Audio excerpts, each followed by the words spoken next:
Letter है खड़गे साहब का, और उस चिट्ठी में, ये चिट्ठी आपकी स्क्रीन पर है। नाराजगी मैं आपको बता देता हूं कि आप देश के टॉप अफसर जो हैं, यानी कि आईएएस, उन अधिकारियों से रथ प्रभारी बनाकर उनसे सरकार की योजनाओं और उपलब्धियों का प्रचार करवाएंगे। इस बात को लेकर उन्होंने अपनी नाराजगी जताई है। प्लीज कैप्टन साहब स्क्रीन पर।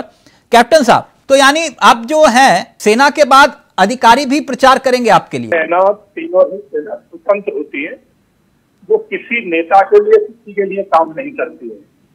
खास करके भारतीय जनता पार्टी में तो ऐसा मैंने आज तक नहीं देखा है। नहीं, सेना सेल्फी पॉइंट बनाएगी तो सेना का काम यह है क्या? हाँ, बहुत अच्छी बात आपने कही, और ये बहुत अच्छा, क्योंकि ये लोग ये कभी ऐसा कर नहीं सके ना, तो फिर ये तो ये कहते थे कि सेना की जरूरत ही नहीं है। आपको अगर कोई बोले सेल्फी पॉइंट बनाओ सेना में रहते हुए, आपको अच्छा लगता? बिल्कुल अच्छा लगेगा। हमारी जो उपलब्धियां है, कम से कम लोगों को देखने को मिलना चाहिए कि हमारे पास क्या क्या उपलब्धियां हैं, नहीं हमें भी दिखाना चाहिए। नहीं, आप ये नया आदेश जारी हुआ कि टॉप अफसर जो हैं देश के, आईएएस जो हैं, वो टॉप अधिकारी जो हैं देश भर के 765 जिलों में रथ प्रभारी बनेंगे। जो सरकार ने डिसीजन लिया है वो खाली सरकार का नहीं होता, वो डिफेंस के जितने अधिकारी होते हैं, जितने कमांडेंट होते हैं। नहीं, वो तो मसला अलग हो गया ना, वो अलग ऑर्डर है, ये नया ऑर्डर है। इसमें अधिकारी जो है आईएएस अधिकारी, वो बकायदा 20 नवंबर से 25 जनवरी, टाइमिंग भी बहुत जबरदस्त है, मतलब जब चुनाव चौखट पे होगा तब सरकार की योजना और उपलब्धि बताएंगे। बताना चाहिए। आईएएस अधिकारी है हमारे देश में है, और सरकार मुख्य जो है ना भूमिका। तो ये कांग्रेस जो आरोप लगा रही है कि आप अफसर को ही चुनावी हथियार बना दिया, आपने अफसरों को एक नई परंपरा शुरू कर दी।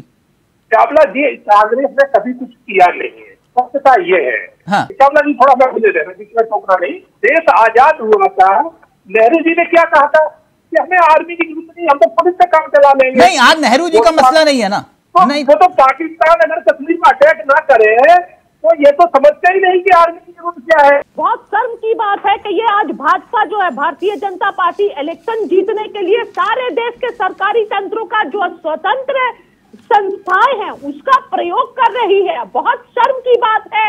और क्यों? कैप्टन साहब ने कहा अगर सेना उपलब्धि बताए, दिक्कत क्या है इसमें? अधिकारी बताए। सेना सरकार की उपलब्धि बताएगी। भाजपा की सेना देश की सरहदों की सुरक्षा के लिए होती है, ना कि किसी पार्टी के लिए होती है। सेना का उपयोग पार्टी के लिए नहीं किया जा सकता है देश की, और ये गलत बात है। सारी आयरलैंड में सब बुरा नहीं लगा था। प्लीज भदौरिया जी को चुप करवाइए, मुझे राजीव गांधी पूरी ससुराल को बिठा के और आयरलैंड में गए थे पिकनिक मनाने, और नेवी के 3 हेलीकॉप्टर उनकी सेवा में लगे थे। लिस्ट में मनरेगा योजना है ही नहीं, मतलब मनरेगा है ही नहीं योजना, क्योंकि वो कांग्रेस शासन काल में शुरू हुई। मतलब सारी उपलब्धि बताएंगे लेकिन मनरेगा के बारे में नहीं बताएंगे। आप देखिए, मनरेगा की जगह कोई ना कोई जब रखते, तो मनरेगा से इतनी नाराजगी क्यों? मनरेगा से मतलब, अब मैं आपको बता दूं, मनरेगा के हमें कोई नहीं, केस मनरेगा को ठीक से चला नहीं पाए, भ्रष्टाचार इन्होंने इतना कर दिया। तो मनरेगा फिर आप चला क्यों रहे हैं? तो इन्होंने भ्रष्टाचार किया तो मनरेगा में? नहीं, हम तो दूसरे रूप से चला रहे हैं। दूसरा किस तरह से हम जनता को लाभ पहुंचने चाहिए वो पहुंचा रहे। यानी आप ये कह रहे हो कि सेना अगर सेल्फी पॉइंट बनाए तो कोई दिक्कत नहीं है? चावला जी थोड़ा 2 सेकंड, आप सब आप बीच में अब हमें बोलने ही नहीं देंगे तो फिर हमारी बात कहां से आएगी? कैप्टन साहब आप ही तो बोल रहे हो।